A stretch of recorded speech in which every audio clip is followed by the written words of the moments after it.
Bienvenue dans Histoire de sport, le premier podcast d'Intersport. Des histoires de femmes, de sport et de transmission. Je suis Christelle Javelier et ensemble nous allons découvrir 6 portraits de femmes passionnées de sport, de leur sport. Bonne écoute!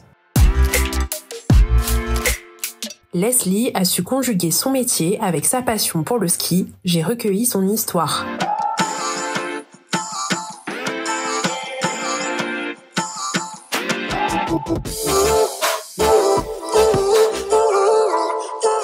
Bonjour Leslie et bienvenue dans Histoire de sport. Salut. Est-ce que tu peux te présenter s'il te plaît ? Donc j'ai 28 ans, je suis originaire de La Plagne, une station de ski dans les Alpes. Je suis une passionnée d'outdoor et plus particulièrement de ski. Ça a toujours fait partie intégrante de ma vie. Voilà, j'ai commencé le ski quand je savais à peine marcher. Et c'est vrai que maintenant j'ai la chance d'en avoir fait mon métier parce que j'ai d'abord développé des casques et des masques de ski pour la marque CB et Bollé. Et ensuite maintenant je suis chez Intersport depuis 2 ans en tant que catégorie manager ski. Peux-tu nous raconter ta rencontre avec le ski alpin ? Ça a commencé très jeune. Mon papa est moniteur de ski, donc forcément j'avais ça dans les gènes et j'ai commencé le ski en même temps que mes premiers pas.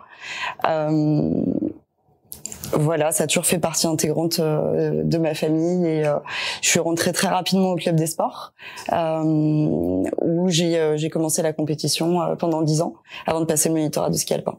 Tu disais que ton papa en fait faisait du ski alpin, donc t'as baigné dedans depuis le plus jeune âge. Qu'est-ce qui t'a donné envie en fait quand tu voyais ton papa partir par exemple ? Qu'est-ce qui t'a donné envie de faire du ski alpin ?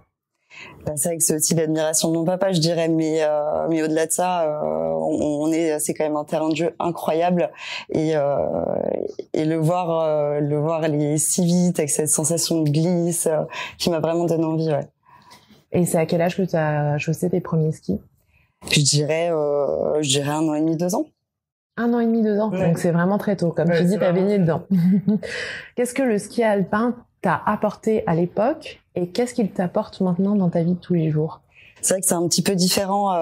Avant, comme je faisais de la compétition, je dirais que comme tous les compétiteurs, ça m'a appris le dépassement de soi, la rigueur et aussi la gestion du stress qui peut être clairement utile dans le milieu professionnel. Le ski, c'est un sport individuel, mais malgré tout, il y a vraiment cet esprit de collectif, le partage au club de sport avec les autres jeunes qui faisaient du ski. Et voilà, du coup, c'est vraiment que des bons souvenirs. Et maintenant, je dirais que je suis plutôt effectivement dans le ski plaisir. Voilà, c'est vraiment le plaisir de la glisse et de la sensation de liberté qu'on a quand on fait du ski. C'est vrai que il y a aucun moment où on pense à rien dans la vie de tous les jours, sauf quand je fais du ski. Donc quand tu fais du ski, tu penses à rien, t'es juste dans l'instant présent. Exactement. Maintenant, je dirais que mon objectif, c'est de prendre un maximum de plaisir sur les skis. Après, je me fixe régulièrement des nouveaux objectifs. Je prends l'exemple de cet hiver où je me suis mis au snowboard. Donc là, voilà, c'était pas évident, mais effectivement, c'était mon nouveau défi et je découvre de nouvelles sensations avec le snowboard. C'était difficile la transition ?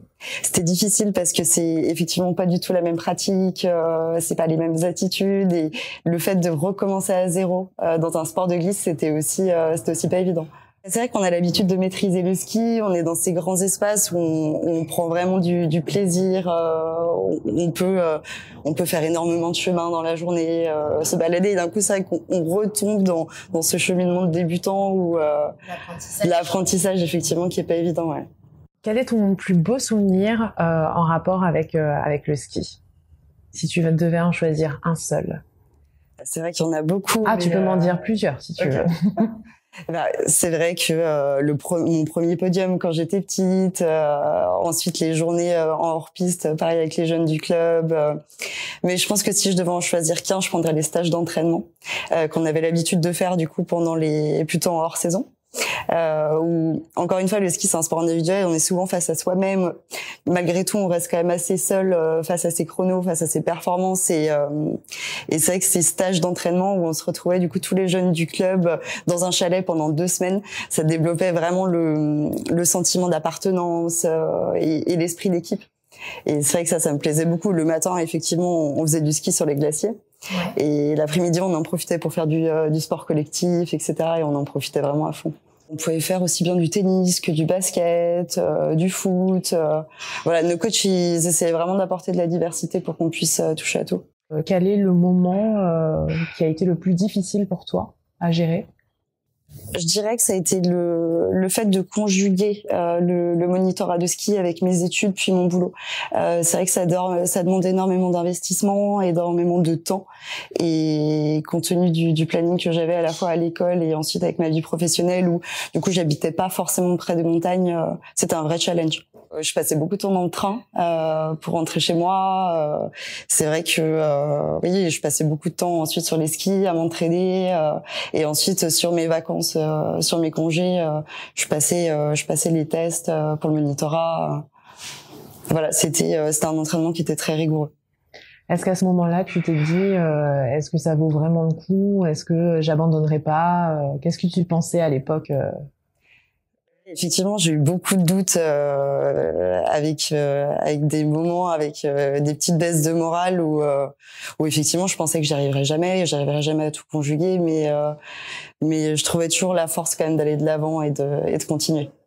Et qu'est-ce qui te motivait ? Quelle était cette motivation ? C'est le plaisir d'aller au ski, mais aussi j'ai toujours beaucoup aimé enseigner le ski. C'est vrai que transmettre cette passion-là, enseigner à tout type de public, tout type de personnes, c'est quelque chose qui m'apporte aussi beaucoup personnellement. Donc c'est quelque chose que je voulais garder. Ouais. Tu parlais justement de cet emploi du temps qui était un petit peu difficile à gérer. Est-ce qu'il y a d'autres choses qui t'ont peut-être découragé de faire du ski alpin, ou est-ce qu'on a essayé de te décourager quand tu étais plus jeune ? Non, on m'a pas vraiment découragée dans la pratique. En revanche, c'est vrai que ma famille a toujours mis un point d'honneur à ce que je puisse poursuivre quand même mon parcours académique avant de me lancer dans une potentielle carrière en ski. Mais je dirais non, on m'a pas découragée. La semaine ici à Paris, je pratique peu de sport, puisque effectivement moi les sports que j'affectionne, c'est plutôt des sports d'outdoor. Ensuite, c'est vrai que l'hiver, j'essaye de rentrer 2 fois par mois, voire 1 fois par mois pour aller faire du ski. Et c'est vrai qu'ensuite le week-end, voilà, c'est de l'outdoor, donc c'est de la rando, de l'escalade, tous ces autres types de sports. Quand je rentrais le week-end et ensuite quand j'arrivais chez moi, c'était la routine qui prenait le dessus. Voilà, on se lève le matin assez tôt, on check la météo, les conditions de neige, on prend un café et à 9h on est sur les pistes, quoi. C'est moins des séances organisées puisque c'est pas nécessairement des exercices, mais c'est plutôt planifier la journée. Et c'est vrai que le ski, tu me disais que c'était un sport d'outdoor, donc du coup tu es un peu dépendante de la météo. Est-ce que c'est pas frustrant parfois de se dire on peut pas, ou c'est risqué, c'est quand même un sport risqué au final? C'est vrai que pour ça nous apprend aussi beaucoup d'humilité. Effectivement, la montagne est souvent bien plus forte que nous. Effectivement, c'est frustrant. Parce que certaines fois, il va neiger 20 cm dans la nuit, et le lendemain, c'est prendre trop de risques de partir en hors-piste, ou certaines fois, il n'y a pas assez de neige. Mais je pense qu'on reste très humble face à ça, et voilà, on accepte. Tu as fait de la compétition pendant 10 ans et tu enseignes le ski depuis tes 17 ans. Est-ce que tu as déjà envisagé d'en faire ton métier à plein temps ? Non, en fait, je l'ai jamais envisagé comme une première option, dans la mesure où effectivement c'est très saisonnier. Malgré tout, j'ai quand même voulu poursuivre le monitorat de ski parce que on ne sait jamais ce qui peut se passer. Voilà, je me laisse toujours cette possibilité, mais ça a jamais été ma première option. Tu penses que le regard des gens a changé sur toi quand tu es devenue monitrice ? Dans mon entourage, pas vraiment, parce que sans être quelque chose de commun, c'est vrai que en montagne, la majorité des personnes vivent des sports d'hiver. Après, dans mon boulot, je dirais que ça m'apporte vraiment de la crédibilité, de la légitimité, que ça soit auprès des fournisseurs, auprès des adhérents. Là, oui. Est-ce que il y a une sportive que tu admires particulièrement ? Alors ça peut être dans ton domaine, ou ça peut être un autre sport. Il y en a plusieurs. Après, c'est vrai que Je suis aussi un petit peu le tennis, et je dirais que si je devais citer une sportive, je citerais Serena Williams, pour sa carrière incroyable, sa longévité, sa force, et c'est aussi quelqu'un de très engagé. Donc je respecte beaucoup ses engagements. Ses engagements pour l'égalité des femmes, que ça soit dans le sport ou dans le milieu professionnel, voilà, c'est vraiment des valeurs que je partage. La place des femmes dans le sport, qu'est-ce que tu en penses, notamment dans ton sport à toi? Dans mon sport, en fait, le ski, c'est un sport qui est pas très médiatisé, pour le coup. L'égalité est quand même plutôt respectée. En ski, il y a à peu près, on souffre pas justement du clivage des genres, je dirais. Il y a à peu près autant de pratiquants hommes que femmes, et à la fois aussi des personnes âgées et des jeunes. C'est ça qui est plutôt intéressant. Donc, je pense que le ski souffre moins de ce clivage des genres par rapport à d'autres sports. Je pense que le sport féminin, de manière générale, on est tous d'accord pour dire que c'est quand même moins représenté dans les médias. Malgré tout, c'est vrai qu'on voit qu'avec notamment le mondial de football féminin l'année dernière, on progresse. On voit davantage de sport féminin dans les médias, mais je pense qu'il y a encore d'autres étapes à franchir. Est-ce que tu rêverais que le ski alpin soit plus médiatisé en France ? Bien sûr, mais j'ai conscience aussi que ça reste une pratique qui est pas très accessible, qui est aussi très élitiste, avec forcément moins de pratiquants que d'autres sports bien plus médiatisés comme le foot, le rugby. Donc j'ai conscience de ça aussi, mais bien sûr, ce serait mon rêve. Qu'est-ce que tu dirais à une femme qui n'ose pas se lancer dans le ski alpin ? Quel est ton conseil, tes conseils ? Je sais pas si ça serait vraiment des conseils, mais c'est vrai que je lui partagerais mon expérience, je lui expliquerais pourquoi moi j'aime le ski, voilà, ce sentiment de liberté, avoir la chance d'être dans un milieu naturel qui est juste incroyable, voilà, le plaisir de la glisse, je pense que ça s'explique pas vraiment en fait, faut le ressentir. Donc voilà, je parlerais plutôt de mon expérience. Qu'est-ce qui pourrait selon toi aider les petites filles à se mettre au ski alpin ? Est-ce qu'il faut commencer tôt d'ailleurs ? Comme tous les sports, c'est plus on commence jeune, plus c'est facile d'apprendre. Ensuite, pour les petites filles, je dirais que c'est la même chose que pour les adultes. Ensuite, non, ce que je pourrais dire, c'est que c'est vrai que quand on est petit, les filles battent régulièrement les garçons au ski, donc ça peut être aussi une source de motivation.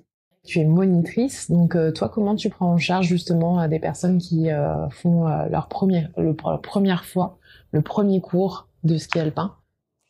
Ça dépend si on s'adresse à des adultes ou à des enfants. C'est vrai que les enfants, on est plutôt dans l'apprentissage par le jeu, etc. Pour que les enfants aiment le ski, voilà, moi j'ai toujours tendance à mettre en place des jeux pour que ça leur plaise et surtout qui se passe pas une montagne pour le coup de cette pratique qui peut être un petit peu lourde, notamment en termes d'équipement. C'est pas toujours facile pour les enfants d'avoir un équipement lourd comme des chaussures de ski et des skis dès le départ. Et après pour les adultes, c'est une approche un petit peu différente.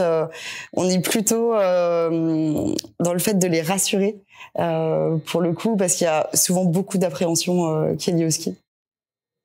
Oui, la peur en fait de tomber. Exactement. La peur de la pente, de tomber, d'être dans un milieu qui nous est pas familier. Ça peut être, voilà, c'est perçu comme un milieu assez hostile quand même. Une anecdote, une petite anecdote. À la fin de saison, il y avait toujours des compétitions un petit peu particulières où on récompensait pas uniquement les gagnants. On récompensait à la fois les perdants, mais aussi les plus belles chutes. Et j'avais toujours le lot de la plus belle chute. Et je me suis toujours relevée. Donc. Et pour finir, est-ce que tu as le mot de la fin concernant ce sport, ta passion, si tu devais conclure? J'encouragerais forcément les gens à aller au ski. Après, j'ai vraiment conscience que c'est un sport qui est pas très accessible parce que onéreux et élitiste. Mais c'est vrai que malgré tout, je peux qu'encourager les gens à ressentir ce sentiment d'évasion, de liberté et surtout prendre soin de notre environnement et de la montagne du coup en particulier. Eh bien, Leslie, merci beaucoup d'avoir partagé cette expérience avec nous. Merci. Je te souhaite une bonne continuation pour la suite. Merci. À bientôt.